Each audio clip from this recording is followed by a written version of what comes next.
Just get started so that we can keep on time this morning. My name is Lorinda Latka, and I'm with the Alaska Food Policy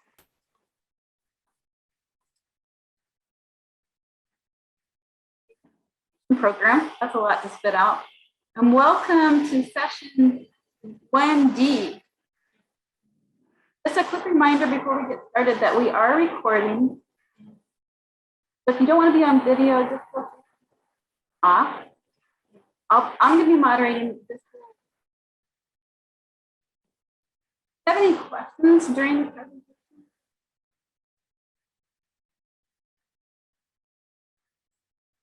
Miranda, you're coming in and out. Your audio is coming in and out. Okay. Thanks for checking on that. Let me just check. Still happening.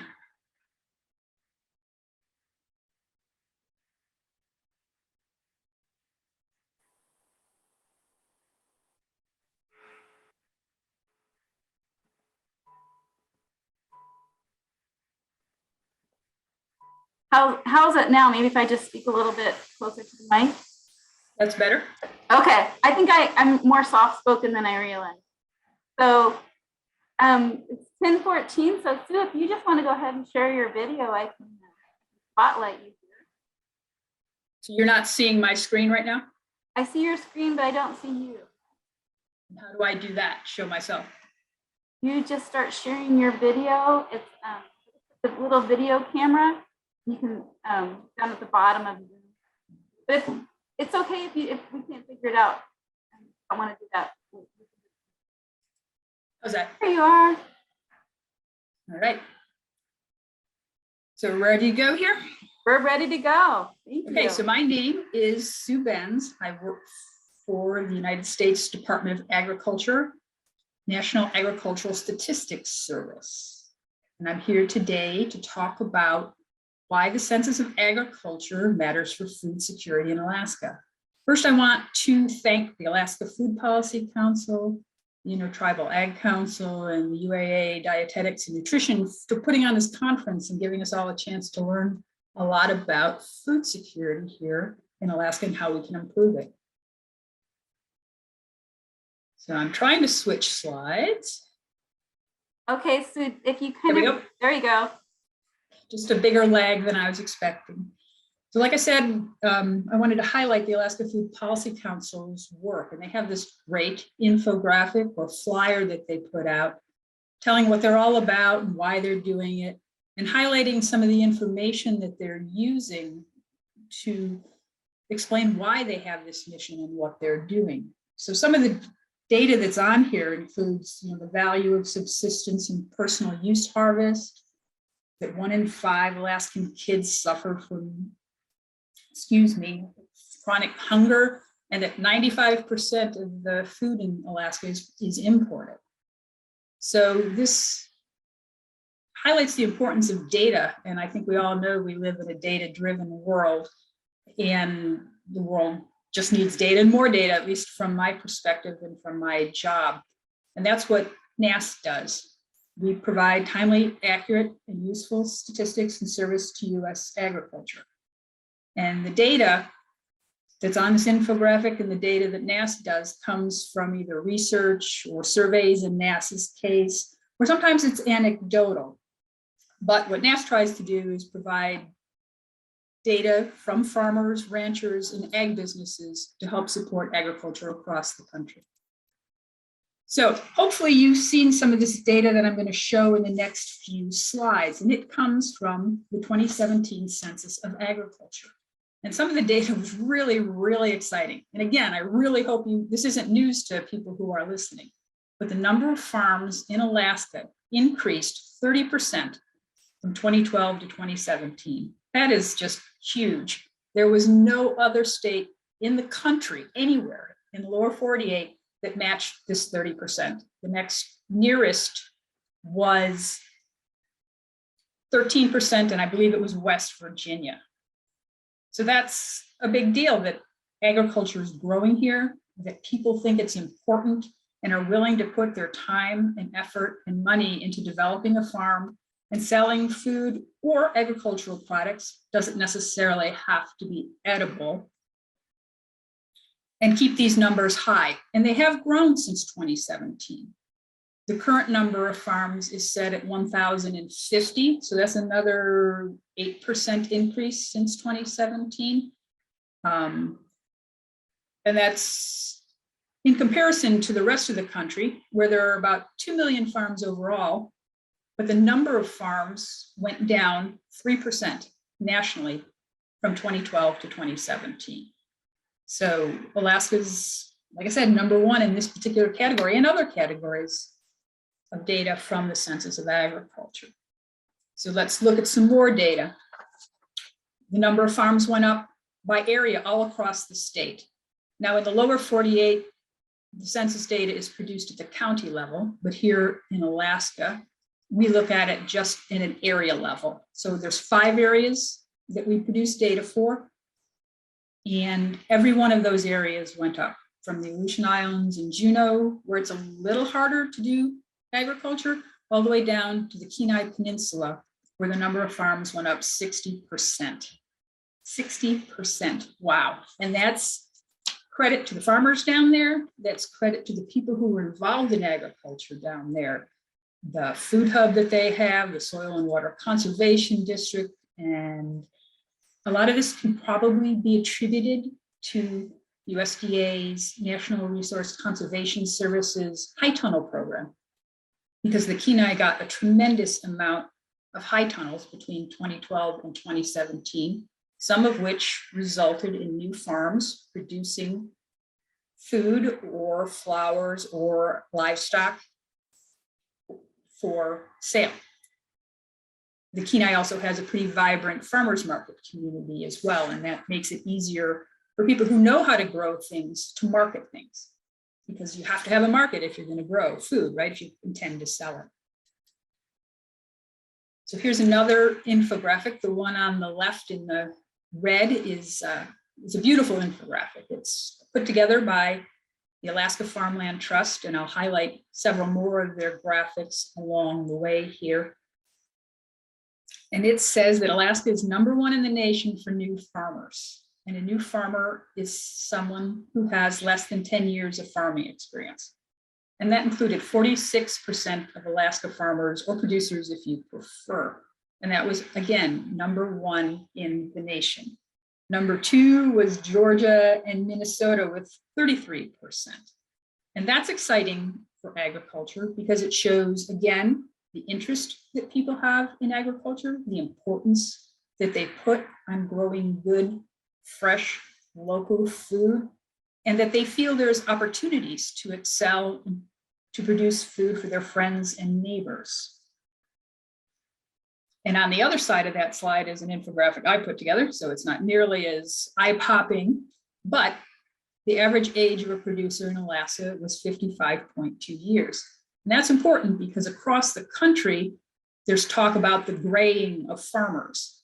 Nationally, the average age of a farmer in the US is 57.5 years. And that's up from 56.3 years from 2012 to 2017. So it increased about a year. Whereas in Alaska, the number only went up 1/10 of a year. So our farmers aren't aging out as rapidly as in other places in the country. And we're keeping new people coming into and on the farms and developing farms and new products and new ways to market and sell those products. So here's 2 more infographics from the Alaska Farmland Trust. Small but mighty. The number of small farms, which include the number from 1 to 9 acres, is up 73%.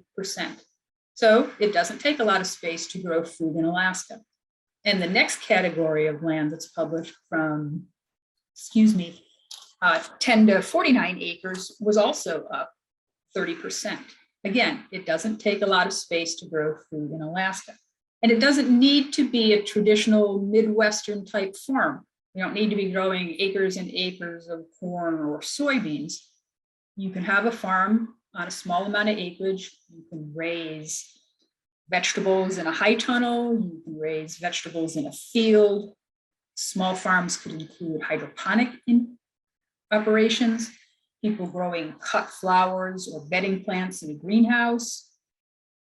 Bee and honey production doesn't take a huge amount of acreage. You can have chickens and small livestock, goats, sheep, and hogs on small amount of acreage. And people are interested and willing and want to buy this type of food here in Alaska. This next graphic to me is almost as exciting as the increase in the number of farms. So the value of food sold directly to consumers increased by 100%, if you will, doubled between 2012 and 17. And that food sold directly to consumers includes farmers markets, farm stands, roadside stands, stores, U-Picks, and online marketplaces, which became really popular during that pandemic as people made a switch from selling maybe at the farmer's market to pre-selling stuff and then delivering the food later through an online marketplace or a food hub. And it also includes something like a community supported agriculture. So for instance, I have a CSA here in the Matt Valley.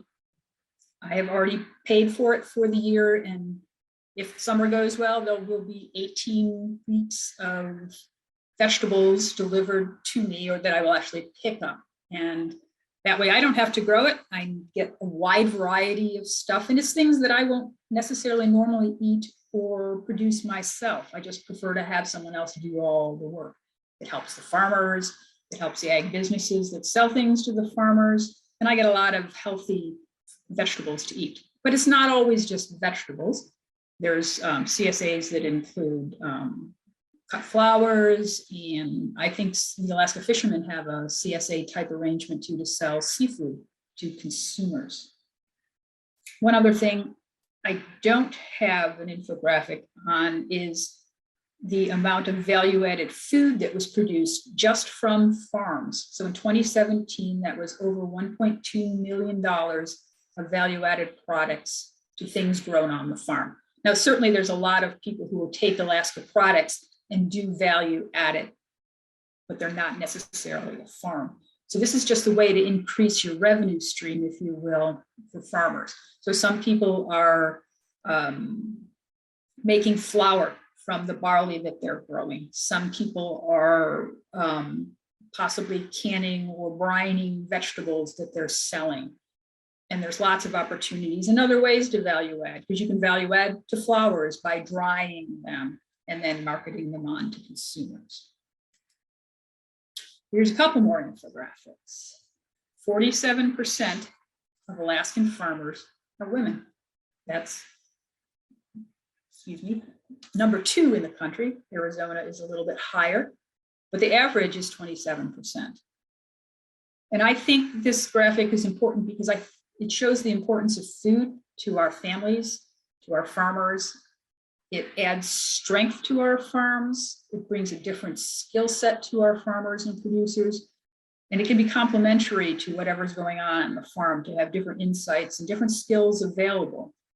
So these farms could be just women owned. They could be family farms. They could be partnerships between husbands and wives. They could be multiple women farmers, but 47% of Alaskan farmers are women.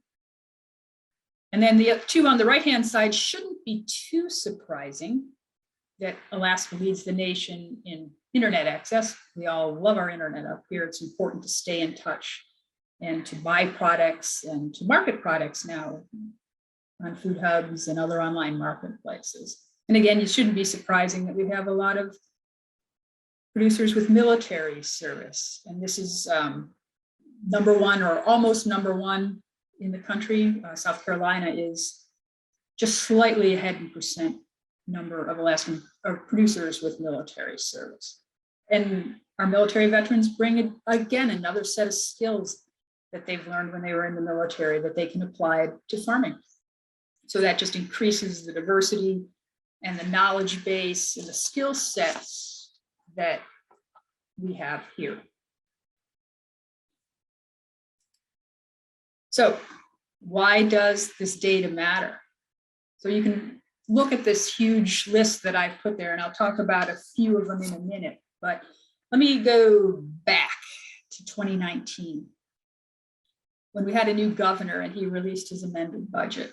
And that amended budget pretty much eliminated funding for the Division of Agriculture. And I'll tell you, I started to get a lot of phone calls. And unfortunately, the 2017 census of data hadn't been released yet. Normally it would have been, but the government was shut down for 35 days. So the data didn't get released until April. And I returned all the calls and I went on the radio, I was on TV, I put out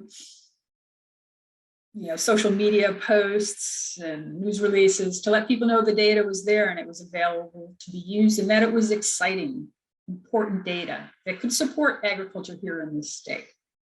So in July 2020, the enacted budget went in, the Division of Ag and other people got laid off. I got more calls, provided more data from the census. And then in September, late September, or late August, early September, the governor released an amended budget where he restored funding to the Division of Agriculture. So kudos to all those people out there who were incensed or who were upset at the cuts to agriculture in the state because they knew how important it was. I know the Alaska Food Policy Council was important in pushing that data to the legislature and to the governor, as well as many of the groups on this list that's right in front of you. So today, the governors realized the importance of the Division of Ag and Agriculture in the state as well. If you listen to Representative Tarr's presentation a little earlier this morning, you can see that in the number of legislators who are in the Farm and Food Caucus in Juneau. And the governor just announced a new task force to look into food security and independence. And that's probably a first in a long time that agriculture is going to be highlighted like that, and that there's going to be funding involved to improve and stabilize ag here in the state. So I get a lot of calls, or I get occasional calls looking for data because they want to support a grant. So whether it's from someone out in a bush community, whether it's someone from the university or a soil and water conservation district, I always have people calling me looking for data and more data. And some we don't even have because we don't conduct the Census of Ag every year. So in a normal year, we're just producing data on acres of barley and hay and floriculture and number of cattle and hogs and some other things because we do special studies. But the data is picked up and used by all of these people and more, I'm sure. So I'm going to shift gears and stop looking back and start looking forward, because we're going to mail out the Census of Agriculture for 2022 here at the end of the year. Because the ag census matters and it counts, because we all eat. I think that's the theme of the Alaska Food Policy meeting today. So the Census of Ag is a complete count taken every 5 years of America's farms, ranches, and the people who operate them. And we'll send out probably somewhere around 3 million, or contact, I should say, 3 million farms or potential farms across the country. Here in Alaska, we don't have the final list made up yet. I'll talk about that in a little bit. But I'm estimating we'll send out around 3,000 forms or contact 3,000 farms and potential farms. In 2017, we sent out just under 2,800 forms. And you can, if you get one of these forms, you can respond online, you can return it by mail, or we even do phone calling. We used to do in-person visits, but who knows what the pandemic will allow us to do here in the future. So before you can count something, you have to know what it is. You have to describe what it is that you're counting. So this is the USDA farm definition. Any place from which at least $1,000 of agricultural products were produced and sold or normally would have been sold during the census year. And we use this same definition without the word census to find a farm in the non-census years. So as I said, I think it's the most complete agricultural data available. I'll say by county, even though we don't have counties here, we do it by those areas I mentioned. It's impartial, it's released all at once to whoever wants to see it. And it allows for a time series as well, because the Census of Ag has been conducted, since the 1860s or 40s, I think. So there's data for certain states back that far. The first Census of Ag data I've seen or the first census data I've seen for Alaska, including farm counts, was back in 1900. And that there were 12 farms. So there's a huge series of data available that's important to researchers, and because it's not just data, it also tells a story, the story of ag, if you will. So there's information on land use and ownership, producer characteristics and demographic, production practices, income, expenditures, acreage, value of sales, inventory numbers for all types of livestock, and it looks at marketing practices and value added and land, just a wealth of data. There's the 2017 publication was over 300 pages and included 130 tables of data. So there's a lot of data out there from the census. So here's some dates to remember. Right now, we're continuing to build a list of farms and potential farms, and I'll talk about that in a second. In November and December, we'll mail the census out because we have to wait till the end of 2022 before we can count what happened during 2022. The deadline is February 6th, and we'd like people to return it by then if at all possible, because it's cheaper and easier for everyone if you do it when you get it. But we do actually collect data through probably May for sure, maybe into June, as funding allows, depending on response rates, because we really would like to get a response from everyone who gets a census form. Even if you're not farming, just send it back. You check the boxes on the front, not farming. And the data will be available in 2024. A lot of people question how long it takes to get this data out, but you have to stop and think. There's 3 million forms mailed out. That's a lot of data to look over, and people don't often respond until mid-year of 2023. So 2024, normally it's released in February. I haven't actually seen a date for 2024 yet, but it should be coming shortly. So ways to help if you think it's important, or you should think it's important, is if you farm and you didn't get a 2017 Census of Agriculture, you can sign up to be counted at that website. You can just go to the agcounts.usda.gov and you'll see a spot there where you can click to sign up to be counted. If you got what we call a National Agricultural Classification Survey, one of those 3,000 forms I said were mailed out, fill it out. You can do it online. You can mail it back. I think we just started phoning this week on that survey.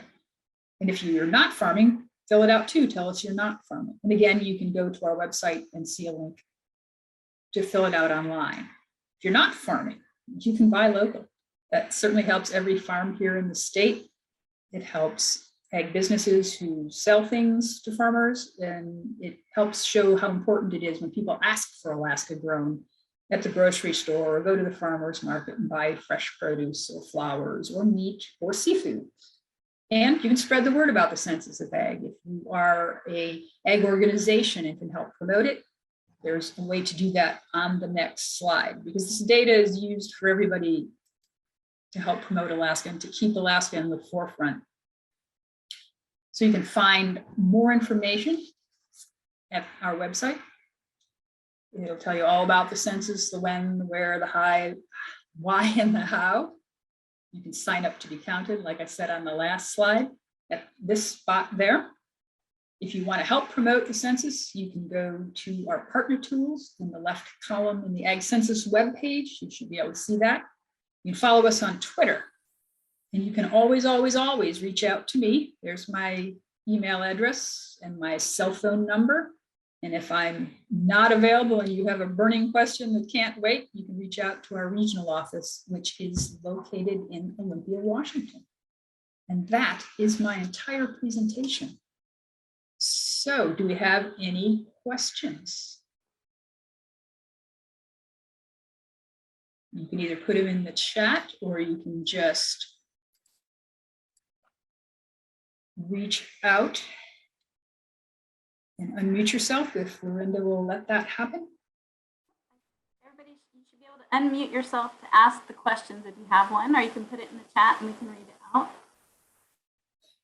And thanks to Catherine Cheadle from the Division of Ag for your thanks. Her presentation's up next, and she will be talking about some grants that are available. And I would be surprised if NASA's data is not used somehow to produce those grants or the funding that goes into those grants, because those grants, a lot of that money is coming from the USDA. So I just realized that I need to probably my little farm into the census. oh, we're losing you, Lorinda, if you're tired. Oh, can you hear me okay now? Now that's better, yeah. Okay, I think I have a bad mic on my computer. I just realized I need to get my farm into your census. A really small farm, but thanks for the reminder. Nope, that's true. If you can do it before June 1st, that makes our processing of the farms, because it's a big list, right? That's 3 million names that we have to put together, and put together a mailer to ask you to respond to the census, or to actually, put together a package so you can get the actual census form.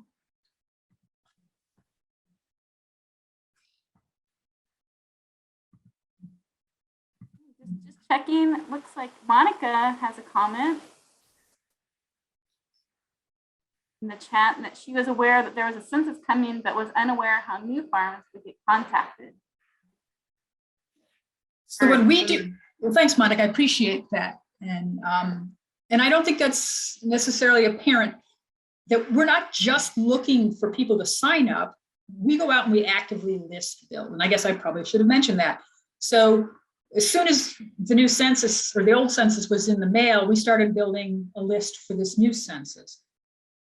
And I do that, or NASA does that, from a lot of different sources.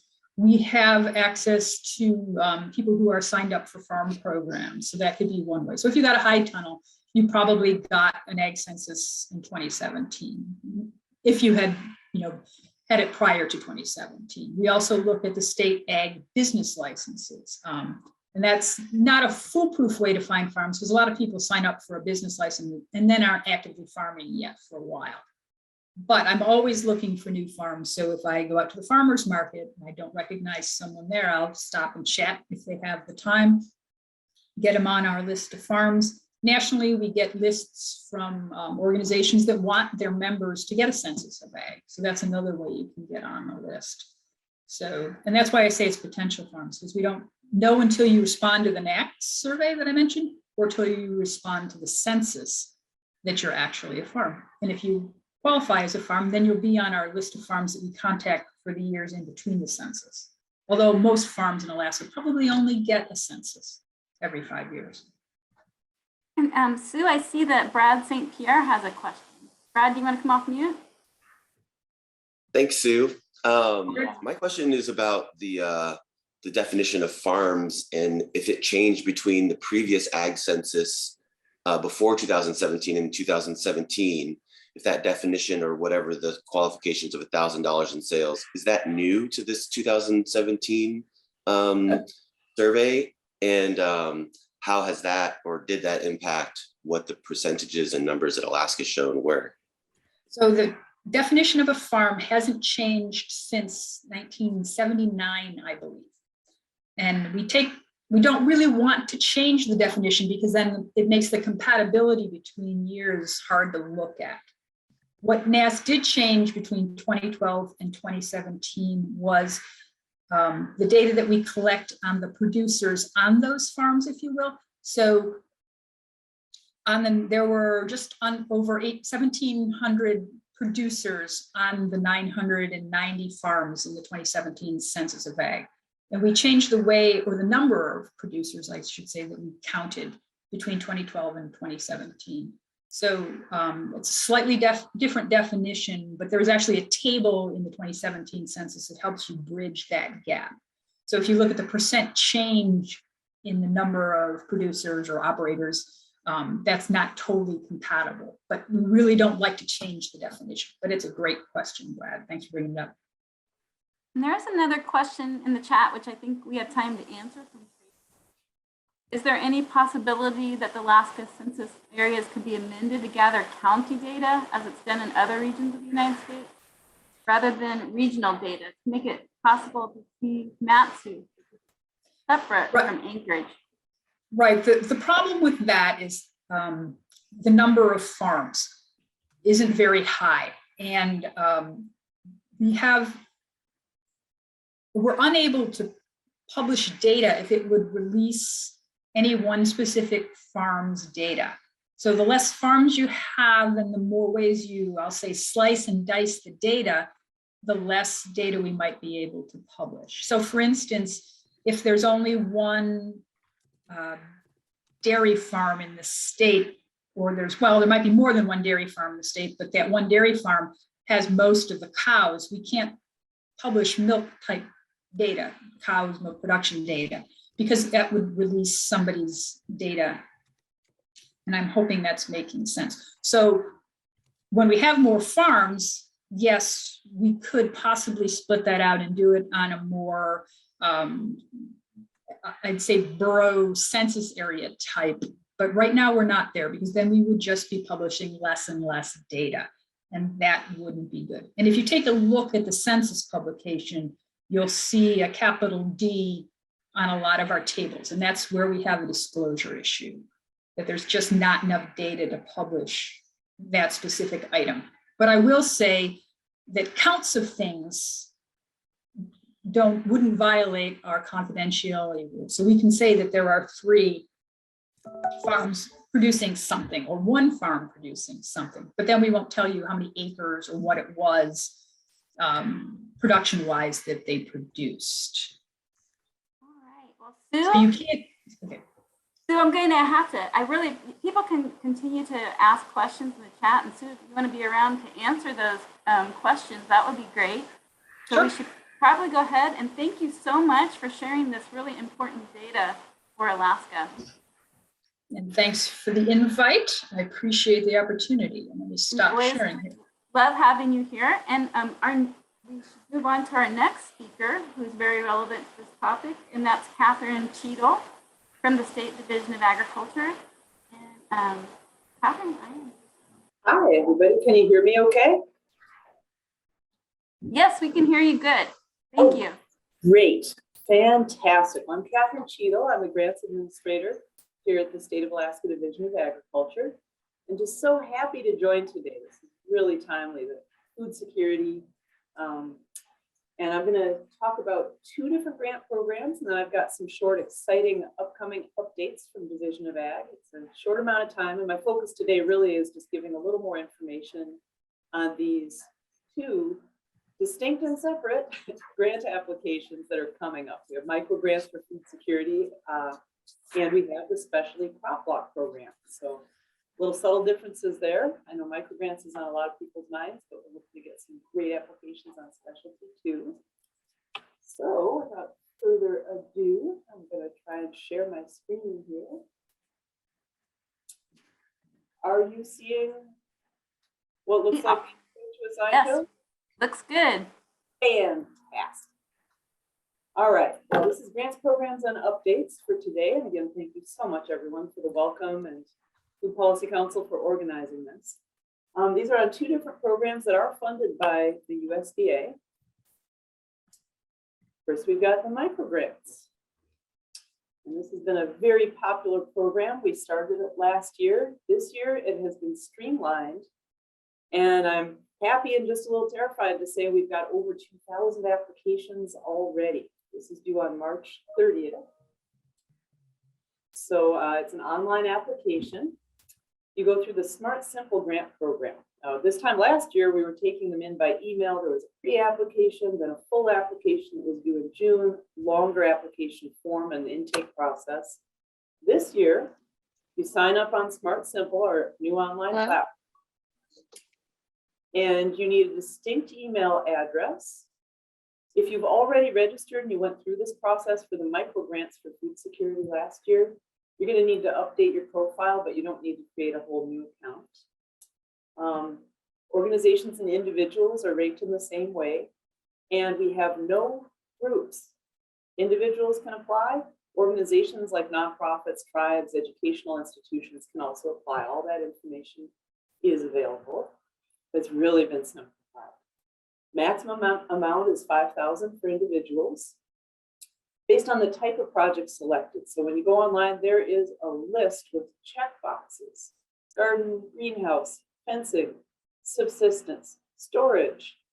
Check one and the price for that activity is listed out. You don't have to rack your brain and create a whole budget this time. Keeps it a lot simpler on our end too. I know staffing is a concern for every organization, and boy, has this one been a lively process trying to manage thousands of applications here at the Division of Ag this last year. So the total amount awarded will be automatically allocated, and shipping is also calculated based on your geography, whether you're on the road system, is it an intermediate, and then remote areas. It just automatically calculates. So for organizations, you need to be directly addressing food insecurity. You can apply as a single organization. Again, we're not taking groups either of individuals or of organizations this year. Keeps everything very simple. If you intend to work together with other organizations, or you have a group of neighbors, or you are family members, husband and wife team, each individual may apply separately with their own separate ID and their own distinct email address. If you intend to work together, that's great, but you must apply as individuals. And whether or not you end up both getting or all getting the grant, that's up to your individual application. It's most heavily ranked by area of geography and area of food insecurity. Organizations, we are going to ask for a line item budget for you to flesh out a little bit more detail on what your intended project is, what that description is, what it includes. Maximum allowable funding for organizations is $10,000 again. And this comes from statute. This microgrant for food security program, nationwide, it comes from the Farm Bill in 2018. I can send the statute if someone's interested. I'll have my contact info a little bit later. So that is the maximum for organizations, and it will be reviewed, of course. And huge thanks to my colleague Sarah Spearin for putting together these nice transitions and some of these great slides. John Whipple is the photographer that has contributed a lot of photos as well. So project types, doesn't matter, individual organizations, same types of things. Tools or equipment, necessary items to grow and store food. This first category is pretty broad. So if you have a garden box, beekeeping, canning, anything that produces or raises or stores food, subsistence as well, comes in at the bottom of this list. Composting units, grow towers, hydroponics, expanding cultivation. This EQIP that's mentioned at the bottom left there, that is an NRCS federal agency program, and things that would complement or give a little boost to some of those projects. So land clearing, labor, animal slaughter and processing. That's a huge need in Alaska. Greenhouses or other, small glass boxes, things that expand the growing season. Hydroponics, fencing is important, whether you're keeping animals in or keeping wild animals out. Fencing is needed. If you're going to do a chicken coop, that's wonderful. Or if you just want to do some fencing and you already have some chickens, that's really important. So all of these kinds of things are good examples. We got a lot of requests last round for Master Gardeners courses. Fantastic. Again, when you go online on Smart Simple, there's a list, and the amount of funding available for each type of activity is just predetermined. Really simple. Scoring criteria, highest food insecure areas. This is straight from the census data for SNAP, which is food stamps, and all 29 census areas, which really closely match Alaska's boroughs, are listed and ranked 1 through 29. So further away areas, end of the food transportation chain, are going to rank much more highly. In fact, 80% of our ranking for all the incoming applications is going to be by geographic area of food insecurity. And the rest is based on beneficiaries, direct or indirect. So we're looking for beneficiaries, project description, explaining how you're going to increase food security. How are you going to measure your own success? So whether it's produced, stored, or distributed. If you haven't received an award, then you get a little bit higher ranking. If you were awarded and contracted this last year, you won't rate as high. If you applied and did not get a microgrant last year, even playing field. Certainly we encourage everyone to apply, but if you've just been recently contracted in last year's microgrant and awarded, you won't rank as high as people who have not had an award before.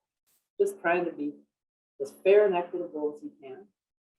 This grants webpage is extremely important for me to get across to all of you today. If I don't do anything else, I want to share this webpage with you. It's got microgrants and specialty crop block applications, all of the information, helpful links, including application instruction videos. One's of Sarah going through what it looks like on Smart Simple, and there's another one of me going through the specialty crop. I'm the one staff on managing the whole specialty crop program. We've got a team of 3 of us that are kind of part-time, each of us working on the microgrants on different aspects of this. So it definitely has been scrambled. And here's the email for the microgrants. We have a separate email designated. We really prefer questions by email. There is no dedicated phone line. And again, we just don't have the staff capacity. So please send us an email and give it back to you as appropriate. Again, microgrants is due March 30th. So that is coming up Wednesday after next. And now on to 1.2 special crop block grants. The block part of the grant just means that Alaska as a state is allocated a certain amount of money for the specialty crop grant program, along with all the other states.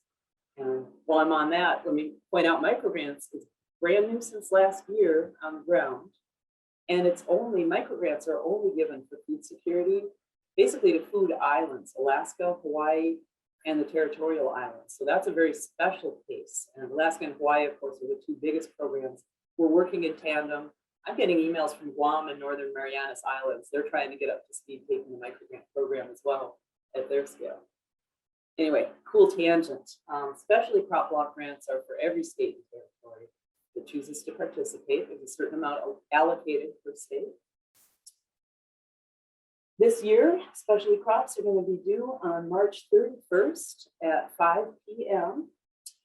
And we're taking them in at a different special email, DNRSCEG@alaska.gov for specialty crop block grants. And you can send me questions. I'm the person monitoring that email. Catherine? So some information. This series of slides is a little drier. I didn't have all the great photos to put in, but this is really a nice presentation, just kind of telling you what is the crop, what is new. The USDA has come out with a little bit different, what they call outcomes and indicators, is the measurability of what your project is. Catherine?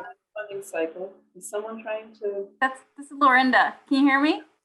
Yeah. Is it possible that your audio could be turned up just a little bit? There's just one person that's not hearing you very well.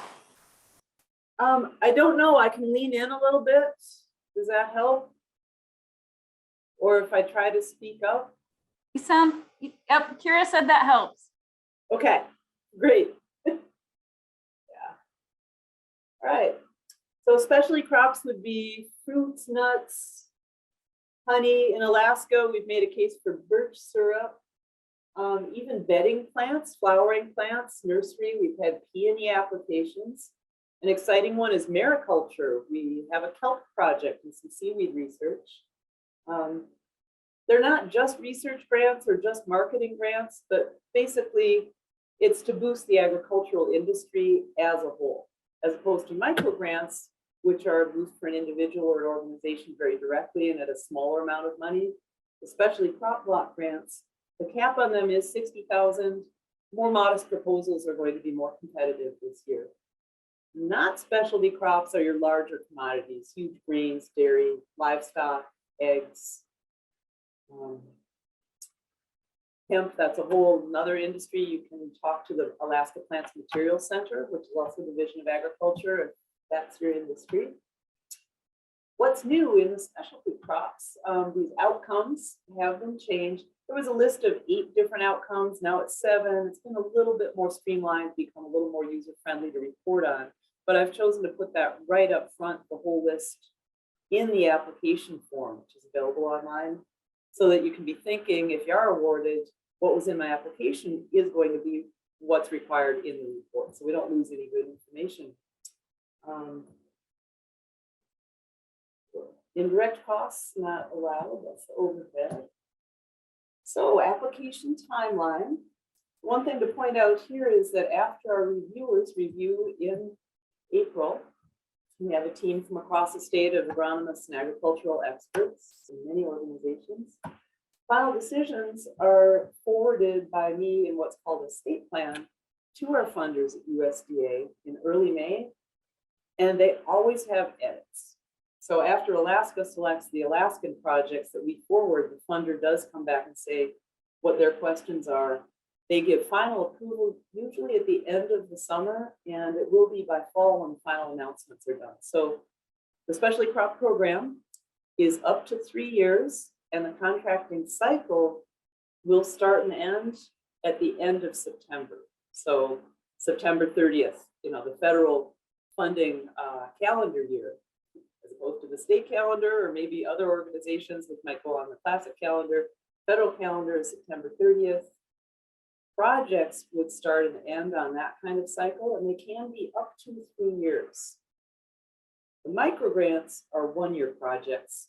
That's the only way we can manage those. Specialty crop can be 1, 2, or 3 years, and I'll issue 2 or 3 year contracts. There's always something that comes up, and asking for extensions is not as easy as just starting out with a reasonable end date. So if you're applying for specialty crop block for this year, turning in an application on March 31st, your project won't technically begin until sometime late next fall when it gets contracted, if awarded. Fair to keep in mind. So again, from USDA, the funds come to Division of Ag and then out to you. Between our office here in Palmer and you, the producer, or a group of researchers, we've got our finance department in Juneau. So things move well, but not instantly.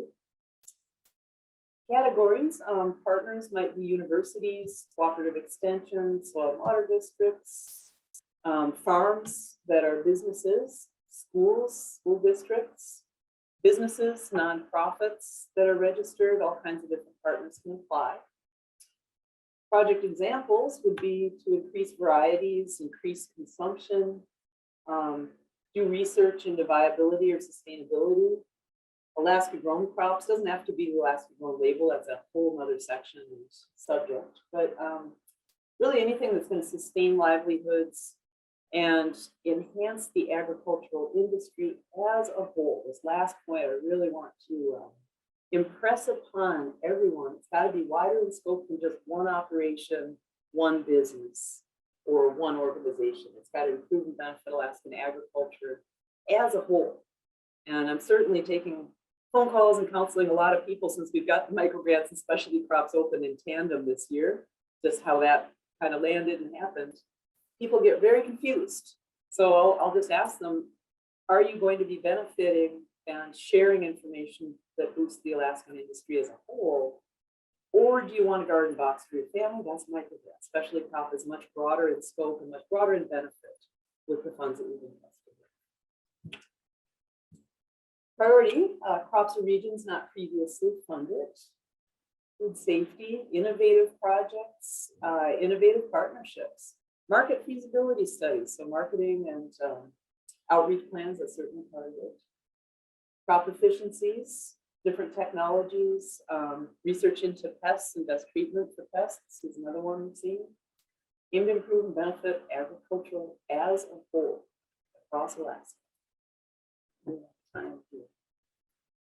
So the application, again, there's a video up online going through the details of the actual full application form. It's a 12-page PDF, and you will download, save that to your computer, fill it out, and email it to me at the dnr.scbg, especially crop block grant, alaska.gov. These are the main sections of it. It's a fairly standard application. The actual writing part of it is probably just a couple, 3 pages, not even, just a short summary. Start and end dates, letter of support from partners, really important. What's your purpose? How are you going to measure your success and outcomes? Decent work plan. I think anyone familiar with grants has seen these kind of standard line items. What are you going to do? Who do you need to pay to get it done? What supplies do you need to buy? There's some considerations of whether a thing that you buy is over or under $5,000 value, that qualifies as equipment or not. And of course, there are regulations that I can help you track on those. These are the new evaluation measures. So aiming to increase consumption of specialty crops, increase purchasing, increased access, production, distribution, food safety, knowledge, training, pest and disease control we mentioned, new varieties, expand specialty crop research and development, and sustainability. And there's a whole link on our grants webpage of what USDA considers to be a specialty crop or not. Lots more information on that webpage. Oh, including a really cool link to past projects funded by the Division of Agriculture. We've got, I think, between 30 and 35 past successful specialty crop block program final reports. So you can see if what you're thinking kind of matches with the kinds of projects that have been successful in the past. And I'm certainly willing to talk with you and talk through your ideas. You know, we want to see really good, successful applications. Here's the scoring matrix for our review team. The application, certainly just how it comes together, the purpose. Do you have supporters? Have you thought through your impact and outcomes? Does the budget seem to make sense for what you're thinking to do? If you have had a specialty crop block grant in the past, was that satisfactory performance? And here is my contact info. Then this top one is the direct specialty crop block email address. This middle one is the Ag Grants webpage that has MicroGrants information and links, including the direct link to go in and apply to that different program. And it has all the information on specialty crop blocks, including an instruction packet you should read and download. And for specialty crops, there is the full application document. It's a PDF, about 12 pages long. You get that full application, download it, fill it out, and email it to me at this email. That's how specialty crops work. And here's the link on the bottom to successful past projects. All on our webpage. That middle address is everybody's friend. It answers a lot of questions, a lot of helpful links, including Facebook Lives. I'll put in a little plug for Facebook Live every Thursday at noon on the Alaska Grown Facebook page. We have our director, Dave Shady, or various different guests talking about a variety of different ag projects. So occasionally grants come up with everything that's going on. We try and have special guests or happenings or different programs every Thursday at noon on Facebook. So I've just thrown in a couple of extra slides here for upcoming other things at Division of Agriculture. Save the date, the United Way Alaska Grown Kickoff Kitchen using Alaska Grown products will be Monday, May 2nd out at the State Fairgrounds. It's a really fun event. 35th annual fundraiser dinner, and they're partnering with Alaska Grown this year. So come on out and check out some local food, have some fun, and support some great causes. Tickets available online. There's a text link. Alaska Agriculture Day, May 3rd. It's a government designated day that's been held for a while now. Alaska Agricultural Day, partnering with food trucks who will be using Alaska grown ingredients in their dishes. So it's yet another local food kind of celebration. Come and eat and learn more. Farm Family of the Year. So we really want to put out a solicitation. Amanda Swanson in our marketing department gave me this plug here. We are taking nominations right now for Alaska Farm Family of the Year. It gets announced and celebrated really well at our state fair. Check the Alaska Grown Facebook mid-May for how to nominate. This was our Farm Family of the Year, Chugach Farm last year. Just lots of fun. It's great just to be able to give some public kudos to producers who are really doing well. So if you have any questions on Alaska Grown, Farm Family of the Year, and the Alaska Grown related events, including $5 challenge, call Amanda Swanson. That's her contact info. Support Alaska Grown producers this whole growing and buying and cooking and eating season for Alaska locally grown things. You spend $5 at a grocery store, and that really supports our producers. It's a $5 challenge run by a lot of our local retail places. Check the Alaska Grown Facebook page for more, starting in June.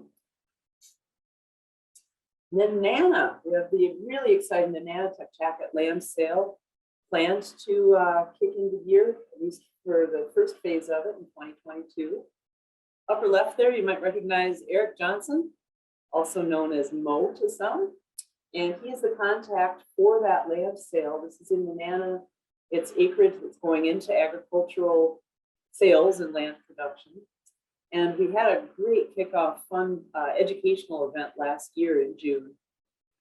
Right at the parking lot near the boat launch, right before the bridge that accesses those state ag lands.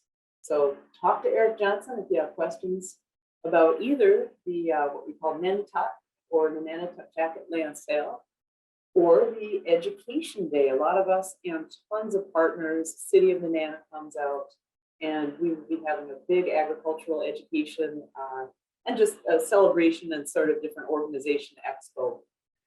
June 10 and 11 this year in Nana. Ag Day at the State Fair. Since last year we've been, well, historically lots of times we have sponsored from the Division of Agriculture a day at the State Fair. This year our day is Thursday, August 25th, and we kicked off last year a really two fun events. One was a farmers market, so local farmers, statewide farmers can sign up. There's even a little bit of a stipend for travel to get you to be in the farmers market at the state fair. Talk to Amanda Swanson, or always shoot me a question.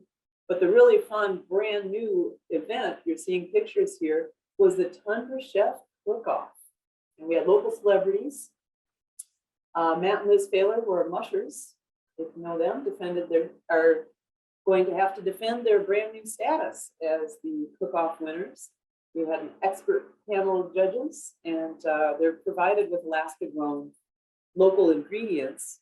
And it's like one of those scrambling on TV chef shows. Here's your cooler. Here are a bunch of really weird ingredients and spices. You have to use a minimum number amount, go. And it was just a ton of fun to watch it. People were really handling it. So be sure to hit the state fair this August 25th and check out our day. And that is what I have. Catherine, thank you. If we have questions, I think we have just a couple of minutes. There are a few questions in the chat, Catherine. If you'll humor me here, I'll just put up my contact info again. Catherine, can you hear me okay? I can, go for it. There we go. So this is Lorinda. I was just going to say, if people have requested that you put your links also into the chat, and maybe we can do that when Art is presenting. Yes. There are some questions. I wasn't able to get to the chat, but I can answer that, and I understand it's recorded. You ask, I'll type my contact info, and I think we'll get this together. Okay, so here's from Kira. Kira had questions. I think she's asking about, do you want to come off mute, here and ask your question? Sure, yeah, thank you. Can you hear me okay? Yes. Okay, so my question is, what if we have a combined project type? Like, for example, if for my project, I will be working in a greenhouse to increase food production and then also storing that food in a freezer that I need to buy. Okay. So yeah, how do I know where my project can max out financially? Okay, we're gonna back up. Specialty crop block program is for boosting the entire statewide Alaskan agricultural industry as a whole. That's why you see research grants, marketing, Ooh, sorry, I'm viability. talking about microgrids. You, my friend, you want to look into the microgrants. So the growing would be one Yes. application, storing would be a different one. You're gonna have to, well, I'm glad that you brought that up though. You're gonna have to choose one of those different programs. You're gonna have to choose either the storage or the growing. They have different amounts of money allocated for different types of programs. So you might want to just take a look, see what's important to you and what fits with your own operations plan the best, and just check the one that matches best what you wish to do. I think you're looking at microgrids for that. Yes, she asked her yes, question during the thank microphone. you. Sorry, could I follow up a little bit? Yeah. Yeah, thank you for answering that. So, okay, let's say I select the greenhouse project. So then that caps out at 3,500. Within that, is there room to buy, say, canning equipment or a freezer, or is that just right out because that would be considered a different type of project? You're asked to stick with one type of project and not try to throw in a list of everything. So if you're awarded for a greenhouse, our expectation is that you intend to make a greenhouse and you intend to submit to me a final report showing that you built the greenhouse. The reporting won't be too bad, not a lot of detail. I am going to request that you send a photo. But you know, the intent of this is just really simplify. Unlike last year when people threw in a list of 10 different kinds of projects and a kitchen sink and we were left trying to rank it. This year, if you intend to make a greenhouse, our expectation is that you make a greenhouse and that's what you're doing. And I'm typing right now the web page for grants for resources. I apologize. There's a few more questions in the chat, so maybe you can stay on and just answer those in the chat for folks. I know that. Certainly. Do we have another session that needs this room, or should I hang out for a while? How are we doing? Yeah, we have another speaker that should be coming on right now. Yep, so we're here. If you don't, and then Okay. he's ready to go. So, Okay, well, email me questions, give me a phone call, and I'll get a message, and we'll continue the conversation. Thank you so much, everyone. Thank you, organizers, participants. And it's just been a pleasure to be here. I appreciate everybody's time. And I look forward to continuing the conversation. Bye-bye. Thank you so much, Catherine. We really appreciate you being here. And so we'll go ahead and move on to our next speaker, who is Art Nash. And he's Thank going to you. be talking about extending the growing season with affordable heat and storing it away in a healthy cellar. So Art, are you on video right now? Yeah, I'm on my computer on video, correct. Yep. I'm not seeing you for some reason. Oh, okay. Oh, you know what? My picture. I'm sorry. There you go. How's that? That's good. I'm Good going to deal. spotlight you, and you can go ahead and start sharing your screen if you are prepared to. Yep, I sure am. Let me just, oh, hold on. I'm gonna have to stop sharing for a moment. I apologize. We'll get this up as fast as we can, up and running. No So, worries. Great, thank you. So as I get my presentation up, I want to just introduce Darren Schneider, who's with UAF Cooperative Extension, and he is the Ag Hort agent for Southeast Alaska. I am statewide. I'm a statewide teacher specifically for agriculture, for energy rather. However, many times I cross over and work with our agriculture and horticulture folks because of the nature of our shop.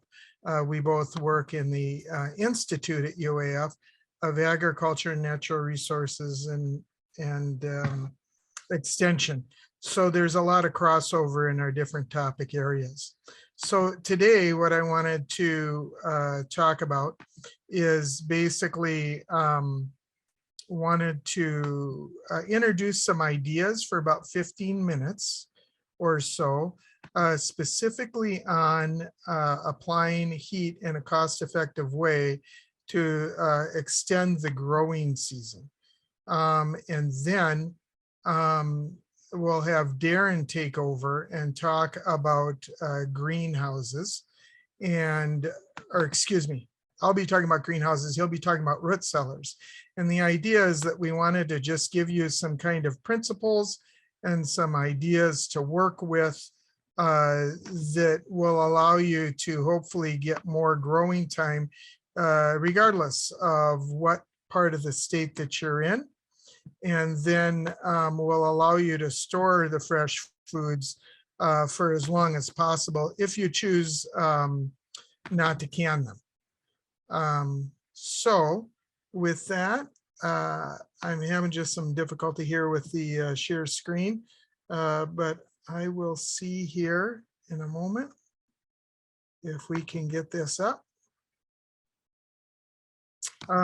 Let me also mention that we have another session talking about Agribility, which is a program for disabled folks by their own declaration, and some tools and such that are available to them in fishing, field agriculture, or logging, and that will all be available this afternoon around 2 during the lightning talks. And then this evening, Leslie Shallcross and I will be presenting on what to do when the power goes out to preserve your foods. So in cases where there are power outages or such as that. Are you able right now by any chance to see the PowerPoint? Yes, we can see it. Thank you. Okay, great. Okay, thank you. So I mentioned who we are and where we're coming from. And if this appearance is fine, I'll go ahead and go forward from here. Looks good, Art. Okay, here we go. So first of all, I always like to let people know about resources, and the Cooperative Extension Service throughout the country is kind of a network of often USDA funded outreach education. And at UAF, you can go to the Cooperative Extension website to the publications, and you can download a publication, EEM 01 or 260.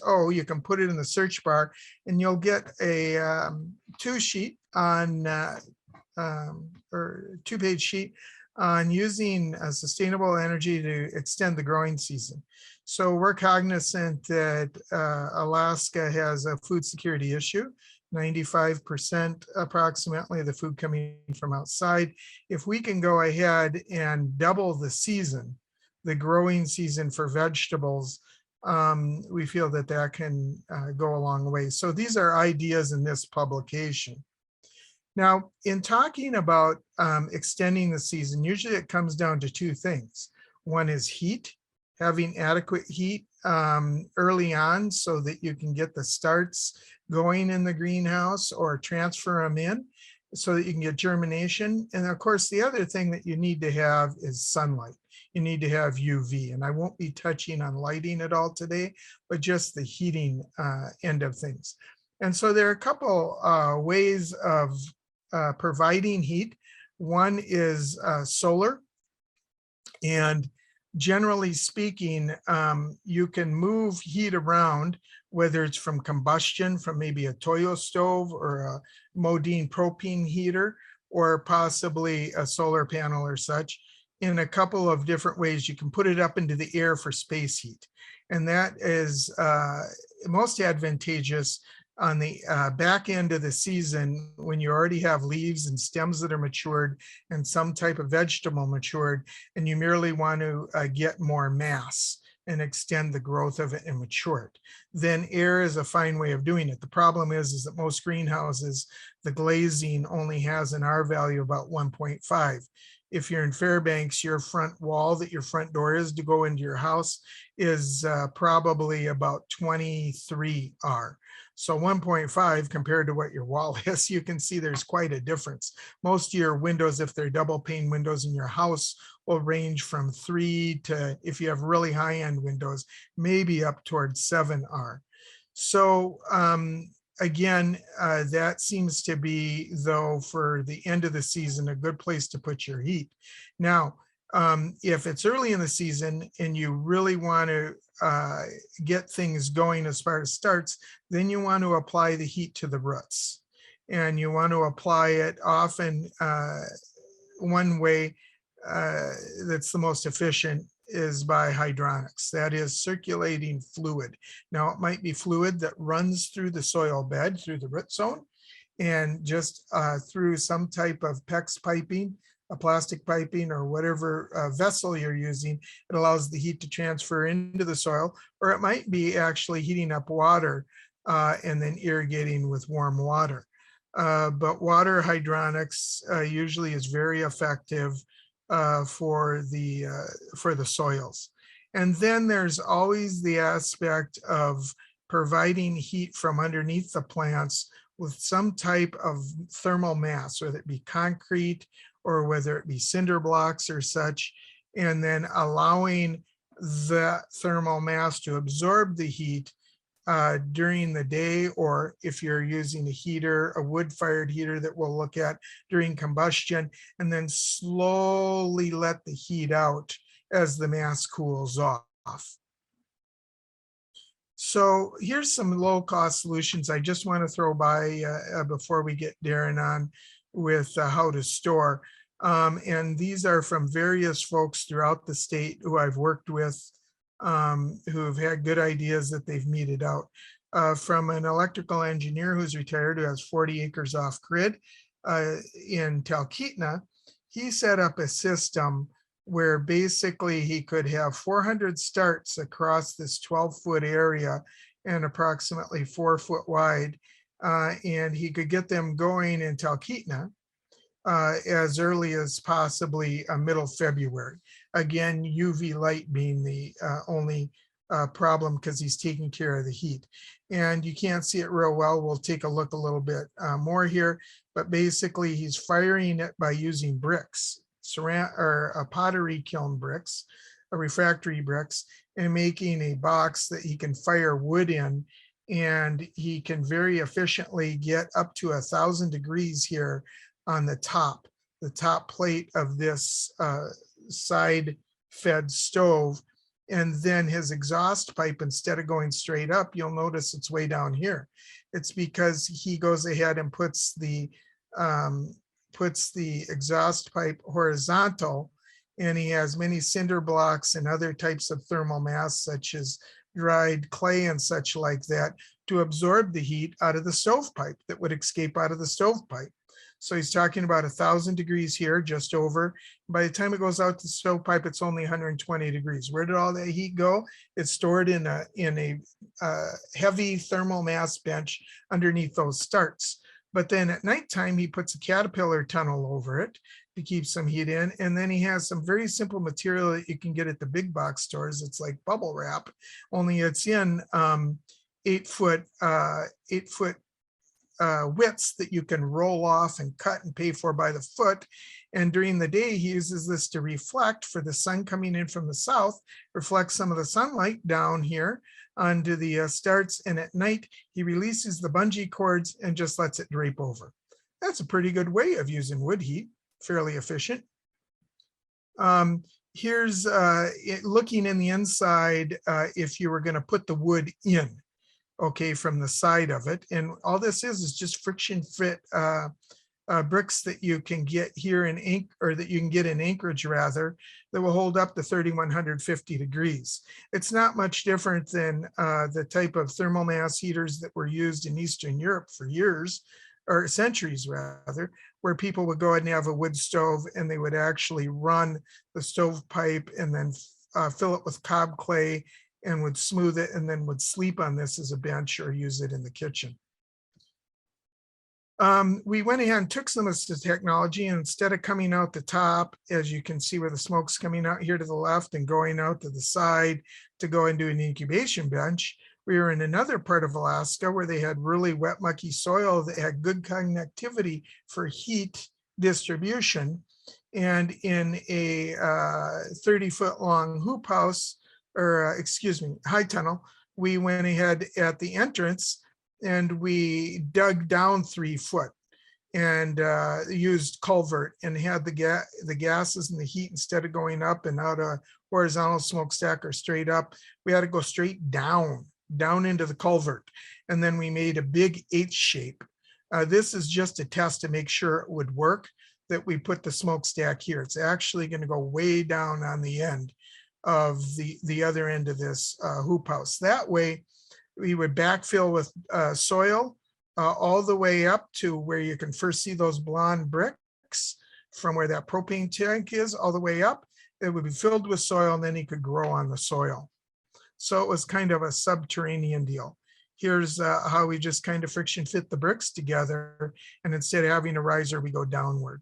And this is looking at the fact that you have a burn box and then you have a chamber that allows for gases that normally escape and smoke whole BTUs to flash off and to be able to harvest that heat as it goes up to the riser, or in the case of the instance I just showed, drops down.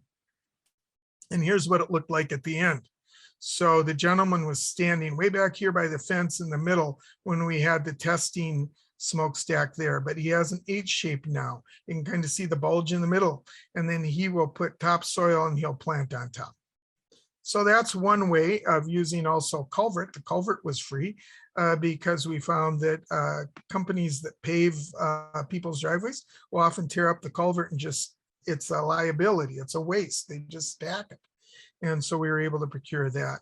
In a case where you would just do a smokestack, this is out of Homer, a gentleman who shows how you can get the most out of your wood gases so that they don't go up in smoke, harvest all the BTUs, store it in the brick, let it kind of effervesce or come off during the night when you really want to moderate those temperatures, freezing temperatures for the plants. And this would be more of a space heater. Here's a picture of the bench before the starts are put on there. You can see, you can't see the smokestack, but you can see kind of the damp line here. And then we put all types of local clay on top. And then we also would put pink board, interestingly enough, from the very beginning where it's coming out at roughly 1,000 to the end where it's coming out at 120. The way this was built, we used a turkey baster thermometer, and we found out that the heat on the one end, the hot end for the plants, when we stabbed the soil inside the start boxes, it was only about 2 degrees more than down here because we did a really good job insulating along the way. And I say we, but this particular picture is from the project of Jim Scott and Talkeetna. So that's looking at thermal storage under beds then.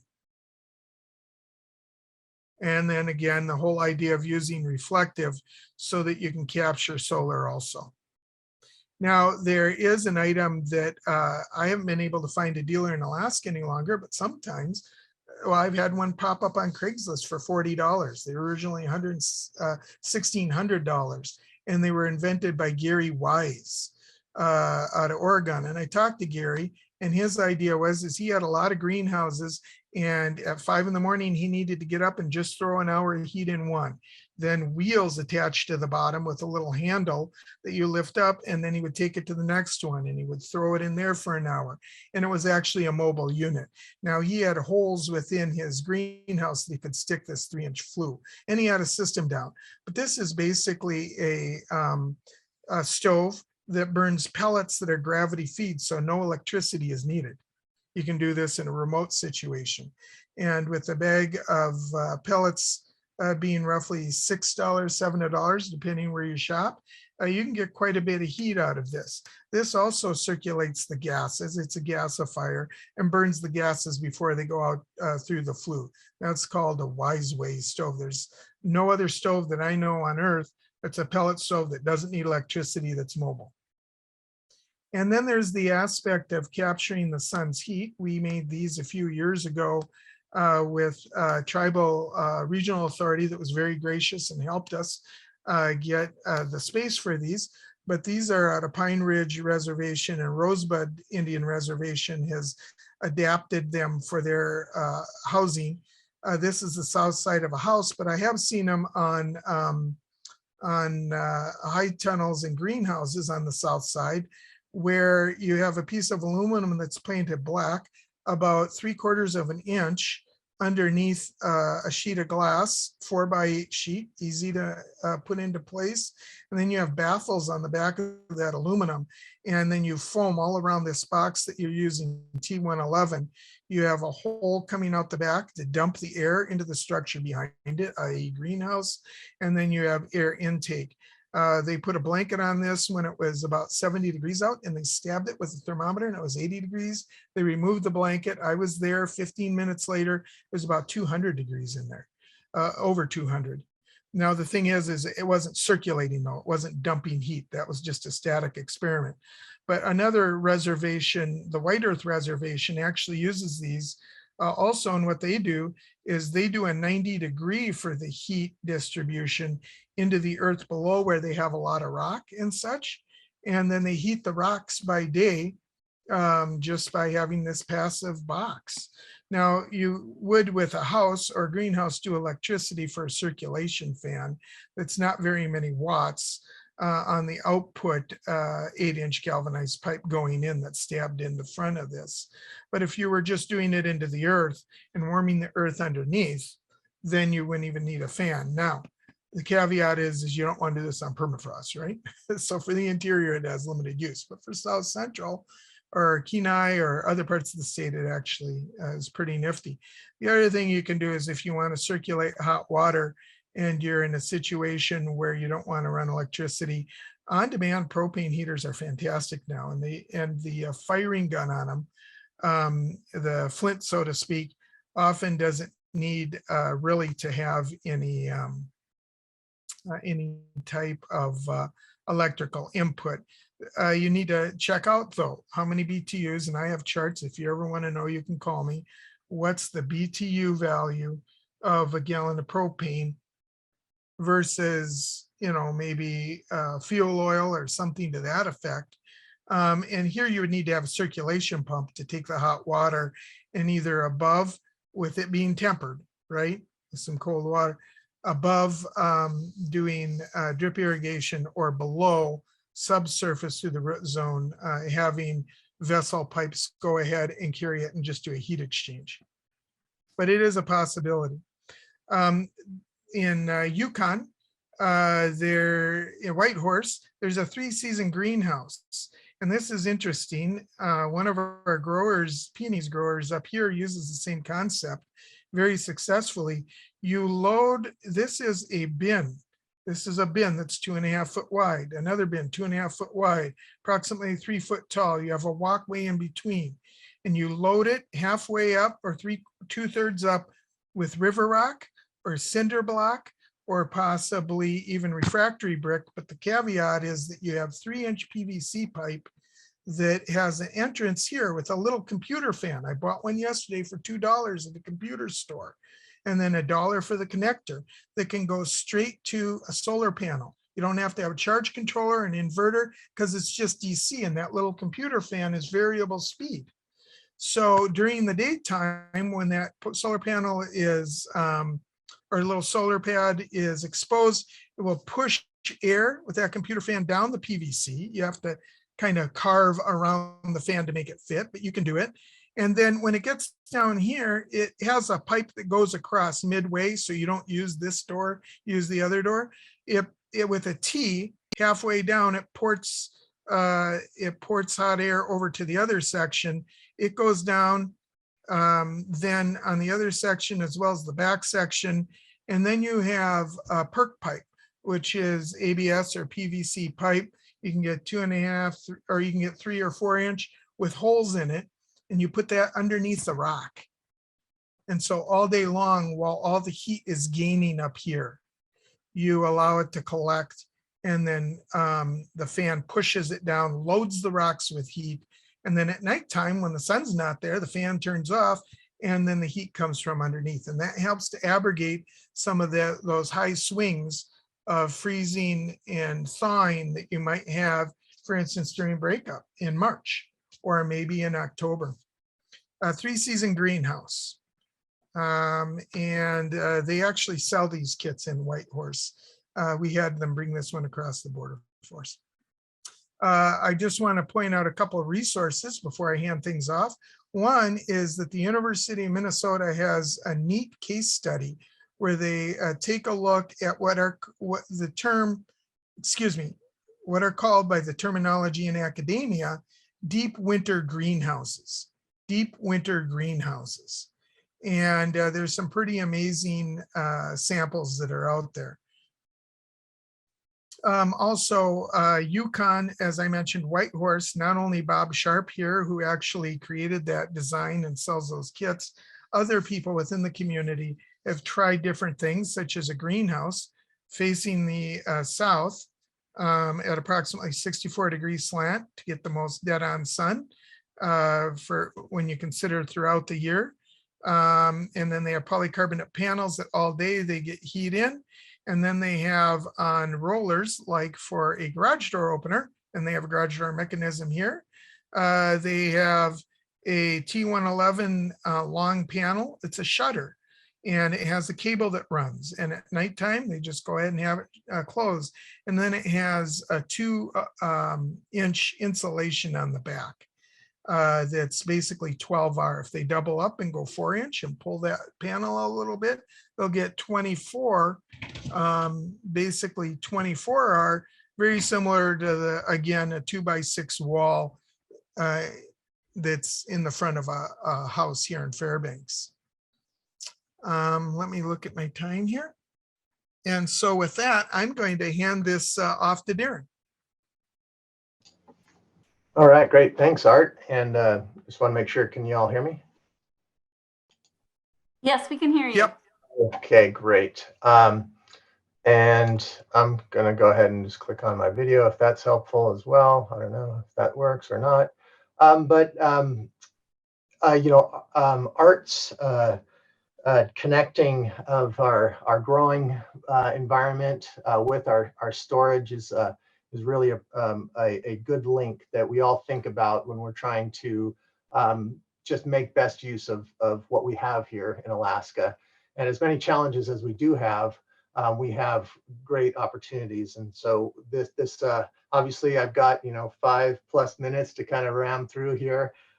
So please just treat this as a little bit of an intro to our these concepts. I'm also going to go ahead and paste, hopefully that works, for you all to access a drive with some shared resources, some of which I'm going to share with you here. And I'll just jump into it.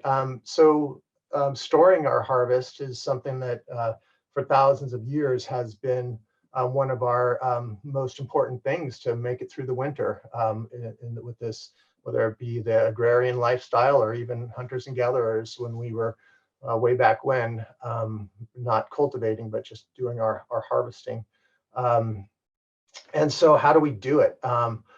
The native people of Alaska have been using cold storage up in the north for many years. Climate change is affecting those, I know, and that's a big problem. But even down here in Southeast Alaska, the Tlingit have used in-ground storage for potatoes and other crops as well over the years. So a lot of traditional knowledge to be found, as well as some of these kind of modern twists on it. Some of our great resources come from where that at least that extension has to offer, comes from the lower 48, where they also experience cold and then cold winters and hot summers. And it's going to be a little challenging here because we have people from throughout the state. So I'll try and just kind of be a little bit general with some of this stuff.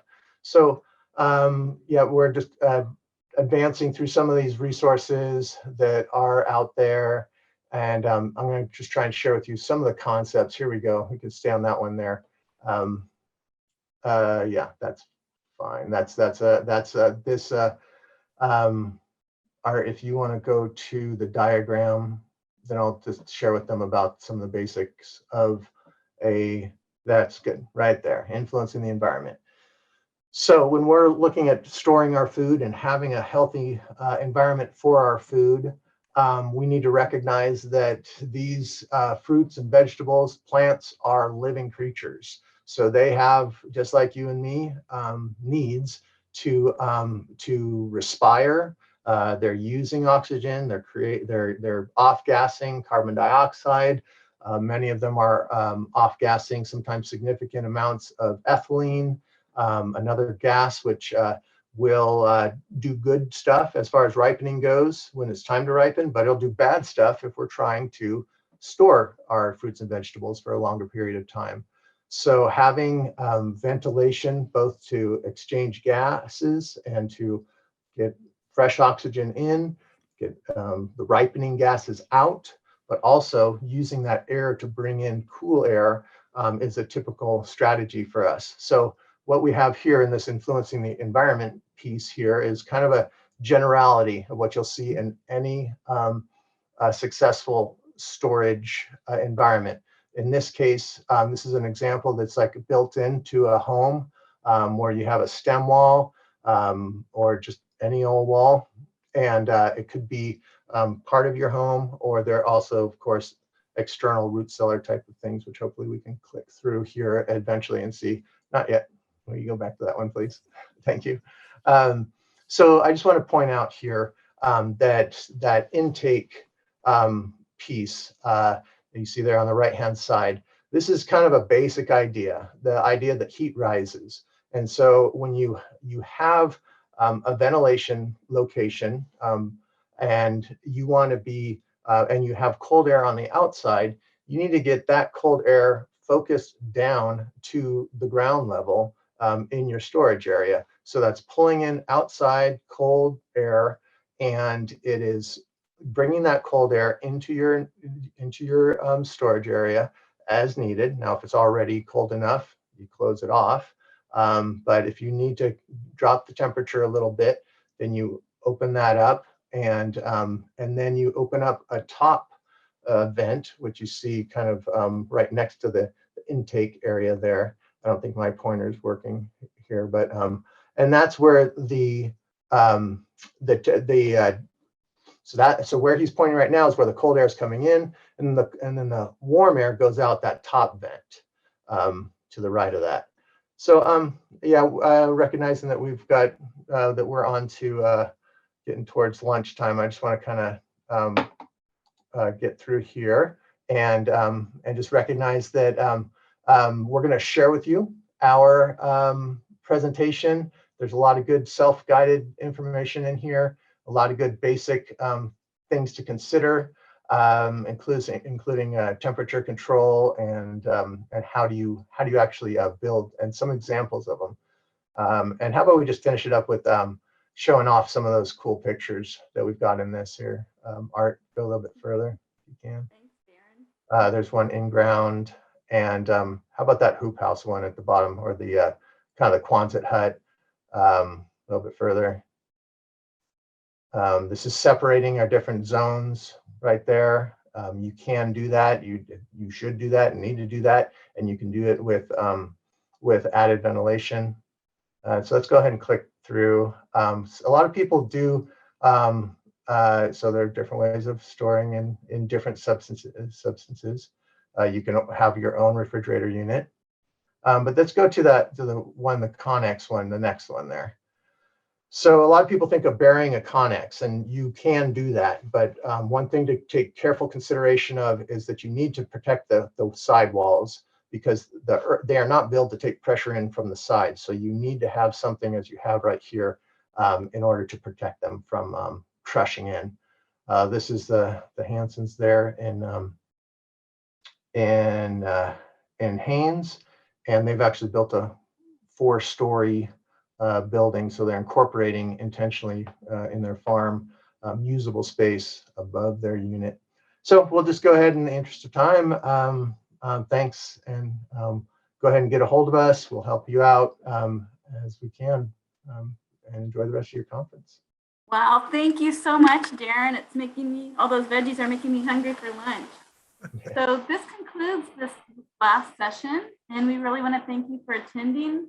This room is going to remain open, but we do want to encourage you to go ahead and take your half-hour lunch and have our next keynote speaker at 12:30. So you'll want to go back into the plenary session and attend there. And then we'll be opening the room back up after lunch at 1:45 if you're interested in those next sessions. Thank you so much.